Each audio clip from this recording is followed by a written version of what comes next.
La Servante écarlate, chapitre 19. Je rêve que je suis éveillée. Je rêve que je sors du lit et traverse la chambre. Pas cette chambre, et sors par la porte, mais pas cette porte.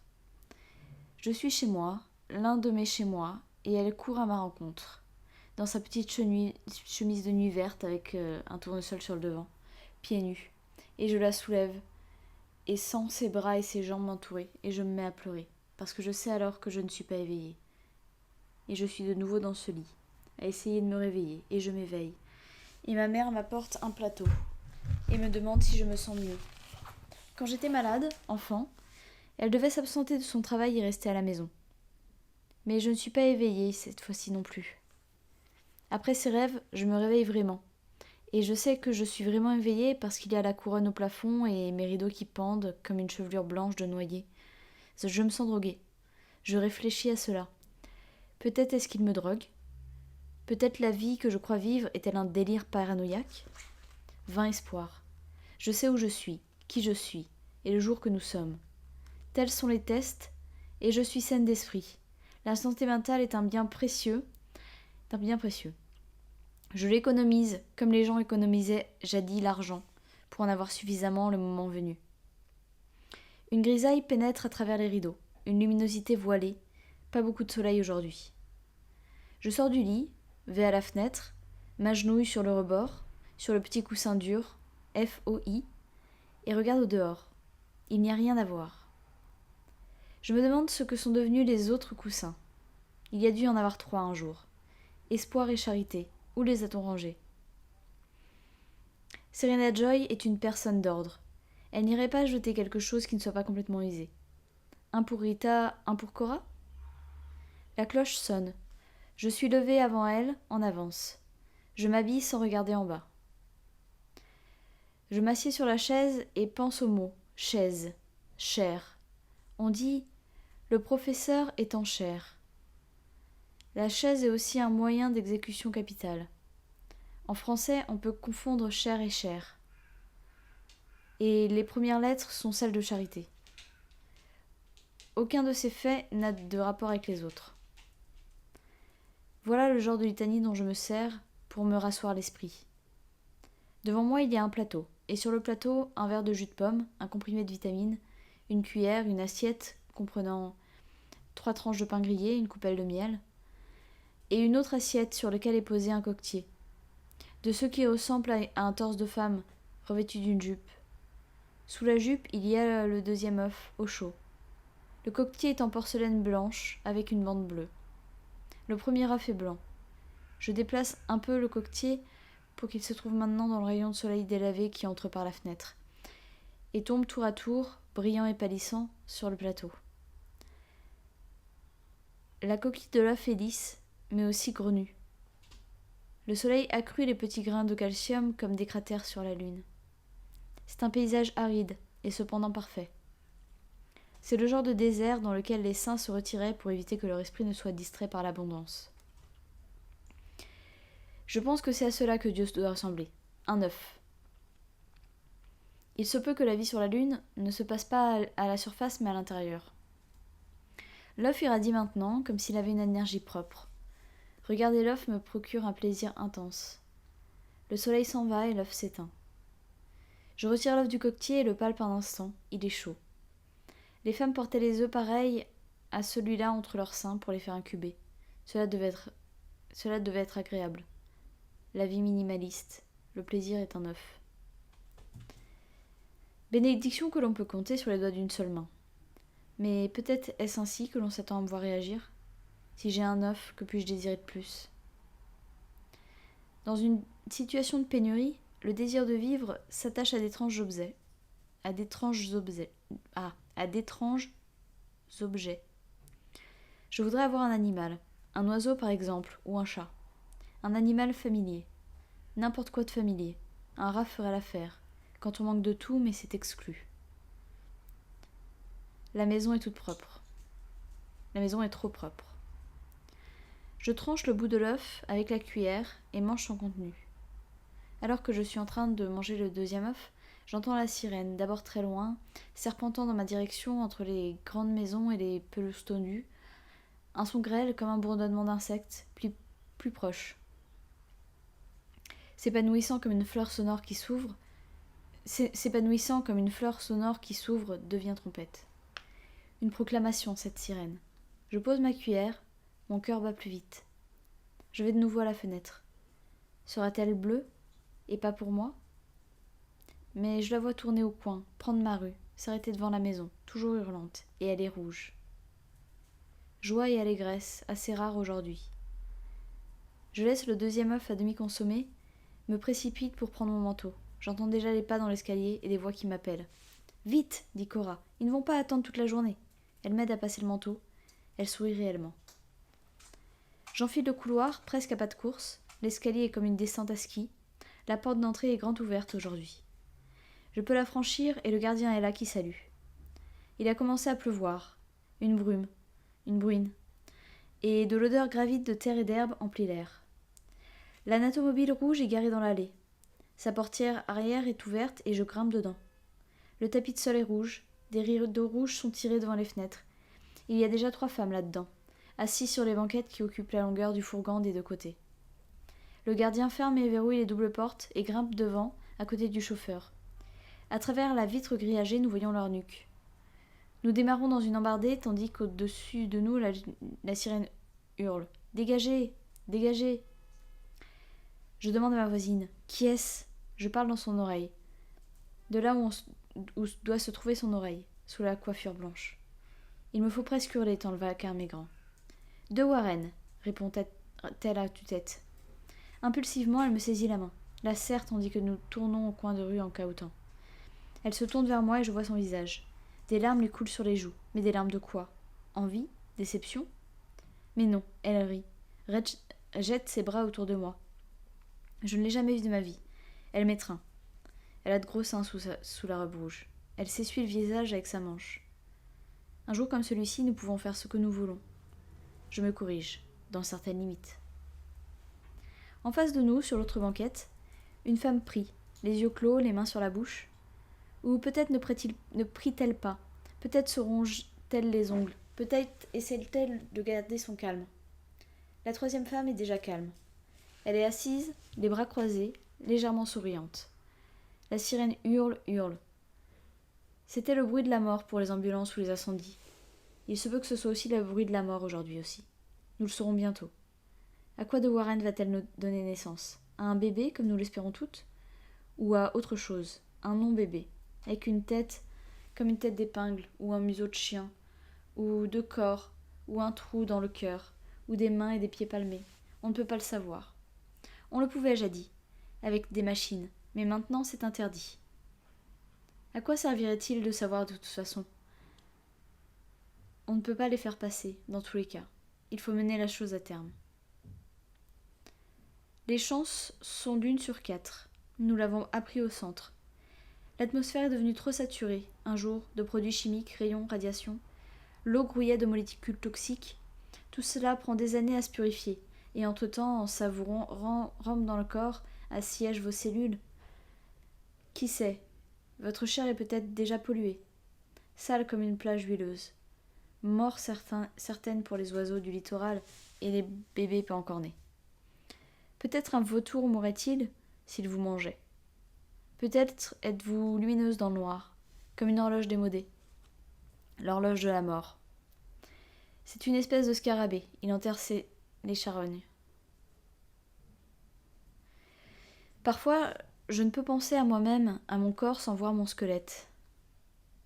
Ce que je suis, vu par un électron, un berceau de vie fait d'os, et à l'intérieur, danger, protéines déformées, cristaux ratés, ébréchés comme du verre. Les femmes prenaient des médicaments, des pilules. Les hommes aspergeaient les arbres, les vaches mangeaient l'herbe, toute cette pisse épicée a coulé dans les rivières. Sans parler des explosions d'usines atomiques le long de la faille de Sant Andreas, sans défaillance humaine au moment des tremblements de terre, et la souche mutante de syphilis, qu'aucune moisissure ne pouvait arrêter. Certaines l'ont fait elles-mêmes. Elles se sont fait coudre hermétiquement, au catgut, ou ravager avec des produits chimiques. Comment ont-elles pu ? Disait tante Lydia. Oh, comment ont-elles pu faire une chose pareille ? Jézabel, mépriser les dons de Dieu. Elle se tordait les mains. « C'est un risque que vous prenez, disait tante Lydia. Mais vous êtes les troupes de choc, vous serez les avant-coureurs à pénétrer sur des territoires dangereux. Plus grand est le risque, plus grande sera la gloire. » Elle joignait les mains, radieuse, devant notre courage factice. Nous baissions les yeux sur les couvercles de nos pupitres. Supporter tout cela et donner naissance à un déchet ? L'idée n'avait rien de plaisant. Nous ne savions pas exactement ce qui arriverait aux bébés qui ne passaient pas l'examen, qui étaient déclarés non-bébés. Mais nous savions qu'on les faisait disparaître quelque part rapidement. Il n'y a pas eu de cause unique, disait tante Lydia.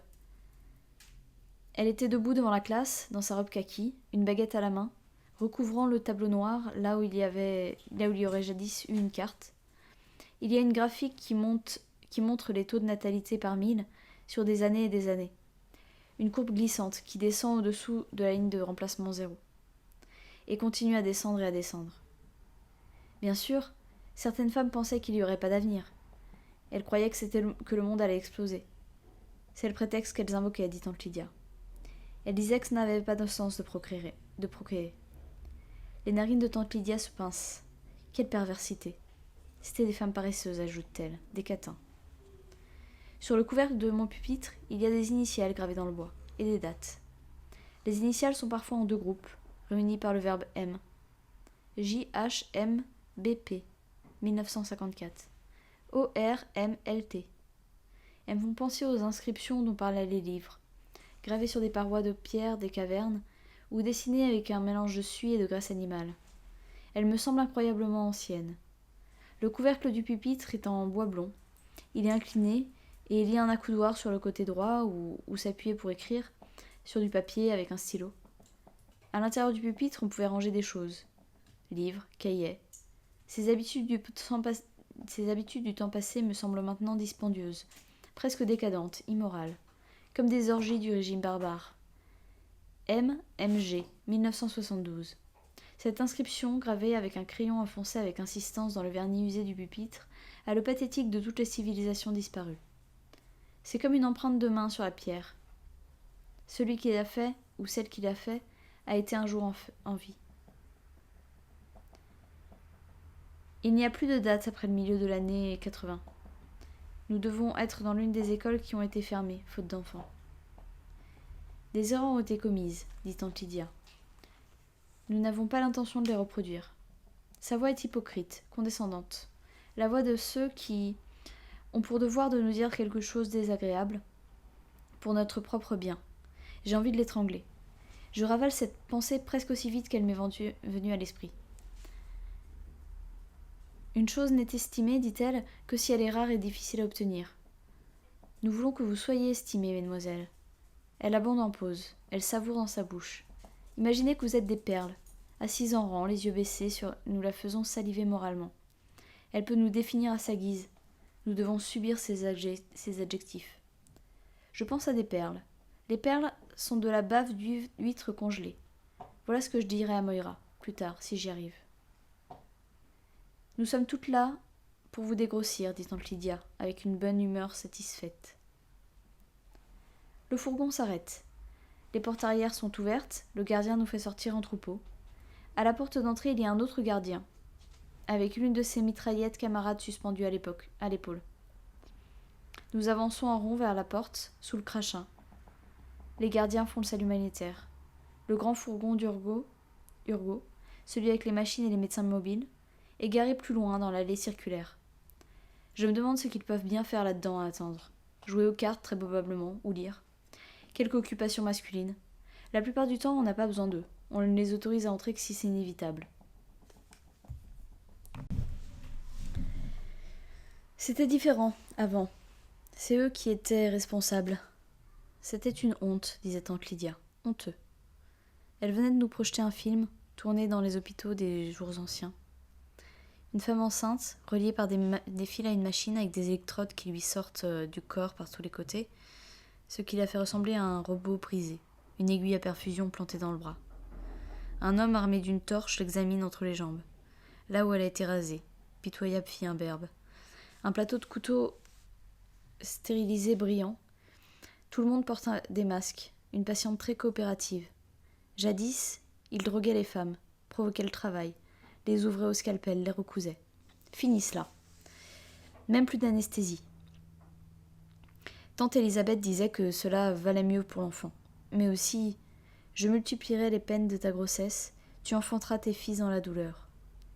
Au déjeuner, on nous servait cela, du pain bis et des sandwichs à la laitue. Tandis que je gravis le perron, de larges marches avec une urne de pierre de chaque côté, le commandant de Warren doit avoir un statut supérieur à celui d'une autre. J'entends une autre sirène. C'est l'anatomobile bleue, celle des épouses.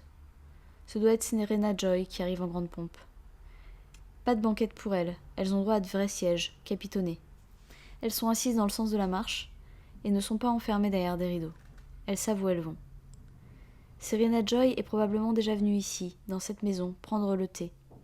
De Warren, ex-Janine, cette garce pleurnicharde, a probablement été exhibée devant elle et les autres épouses, pour qu'elle puisse voir son ventre, le tâter peut-être, et féliciter l'épouse. Une fille solide, de bons muscles, pas d'agent orange dans la famille. Nous avons vérifié les dossiers. On ne saurait jamais prendre trop de précautions. Et peut-être l'une des plus bienveillantes. Voulez-vous un petit biscuit, ma chère ? Oh non, cela lui fera du mal. Trop de sucre n'est pas bon pour elle. Un tout petit, ça ne peut pas faire de mal, une fois n'est pas coutume, Mildred. Et cette sucrée de Janine ? Oh oui, je peux, madame, s'il vous plaît ? Tellement bien élevées, pas désagréables comme le sont certaines, à faire leur travail, un point c'est tout. Plutôt comme si c'était votre fille en quelque sorte, quelqu'un de la famille. Gloussement généreux des matrones. C'est bien, ma chère, vous pouvez regagner votre chambre. Puis après son départ, de petites traînées, tout autant qu'elles sont, mais que voulez-vous ? On ne peut pas être difficile. Il faut prendre ce qu'on vous donne, pas vrai, mes amis ? Cela de la bouche de l'épouse du commandant. Oh, mais vous êtes tellement bien tombés. Certaines, eh bien, elles ne sont même pas propres. Et jamais un sourire, à se morfondre dans leur chambre. Elles ne se lavent pas les cheveux. L'odeur. Il faut que je le fasse faire par les Martha. Il faut presque la maintenir au fond de la baignoire. Il faut pratiquement la soudoyer pour obtenir qu'elle prenne un bain. Et même s'il faut la menacer. J'ai dû prendre des mesures sévères avec la mienne. Et maintenant, elle ne mange plus comme il faut. Et quant à d'autres choses, pas une touche. Et nous avons parfaitement suivi les règles. Mais la vôtre, elle vous fait honneur. Et d'un jour à l'autre, à présent, oh, vous devez être tellement impatiente. Elle est grosse comme une maison. Je pense que vous n'en pouvez plus d'attendre. Un peu de thé ? Changeant de sujet avec modestie, je sais comment se passent ces réunions. Et Janine, là-haut dans sa chambre, que fait-elle ? Elle est là, le goût du sucre encore dans la bouche, à se lécher les lèvres, regarde vaguement par la fenêtre, inspire, expire, caresse ses seins gonflés, ne pense à rien.